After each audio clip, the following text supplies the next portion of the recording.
इगतपुरी तालुक्यामध्ये नीट जेई आणि CET crash course शोधात आहात तर शोधायची गरज नाही, कारण इगतपुरी तालुक्यातील घोटी येथे प्रसिद्ध असा श्रीकृष्ण कोचिंग क्लासेस घेऊन येत आहे क्रॅश कोर्स.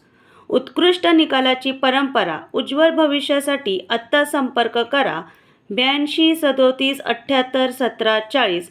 आमचा पत्ता 3rd floor, Gurunath plaza, Ghoti, police station समोर, घोटी. तसेच 12वी सायन्स या वर्गासाठी प्रवेश घ्यायचा असल्यास लवकर क्लासशी संपर्क साधावा व तसेच 12वी सायन्स प्लस नीट, 12वी सायन्स प्लस जेई, 12वी सायन्स प्लस सीईटी साठी पण लवकर संपर्क साधावा. मर्यादित प्रवेश घेतले जाईल याची नोंद घ्यावी.